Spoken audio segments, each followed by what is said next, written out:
Let's talk about spiritual entrepreneurship. If you are a tarot reader, if you're somebody who does spiritual counseling, whether you're doing candles, tea readings, all of the things that involve you having a skill set that you were born with that is intuitive, you are considered a spiritual entrepreneur.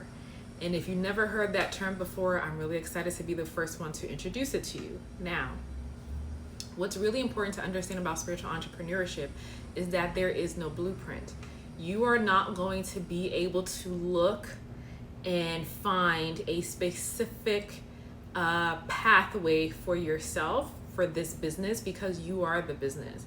And something I wish that I had learned a long time ago when I first started my spiritual entrepreneurship business almost 5 years ago is that it's going to grow and change with you as you grow and change, because as a spiritual individual, first of all, you already know that we're all spiritual, but as somebody who prioritizes your spirituality and uses your gift to bless the collective, to call them higher, to help them gain clarity, whatever it is that your specific gift does, there is going to be a maturity that happens as you get more in touch with your gift, as you use it more, as you share it more, because the incoming information that you're going to be getting from your clients is going to grow you. Like for me, I started off as a Christian doing queer Christian coaching. Okay, even before that, actually, I was doing coaching for a specific sexuality, but that wasn't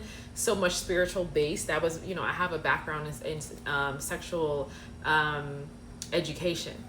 But when I moved into queer Christian coaching, that was more heavily leaned on, even then, my Christian background that was not based upon the master's that I have in biblical studies, but more my actual supernatural relationship that I had with God as I knew God in that time. As I had more clients and I had more questions, that changed. And so now I no longer identify as a Christian. And my work, though, is still about helping people connect with the divine, to help them feel seen by the divine, and then now even more to help them know that they are one with the divine. So there is quantum physics laced into the work that I do, but most of it is intuitive. And now that I also use tarot as a different language than Christianity to help people connect with their spiritual selves, I had to allow myself to go through the ebbs and flow of my business, because that transition between Christianity and being someone who was I called it a syncretist at the time, and now, I don't really have a label, but that journey required me to go within and to pause my business and to really trust that I would be taken care of. And so there's an element in spiritual entrepreneurship that leads very heavily into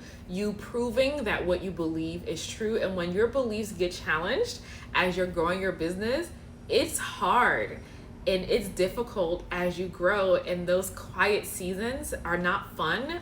You may need to get a part-time job in that situation. In the past 5 years, I've only needed to get a part-time job to really cover basic needs one time, and that was for,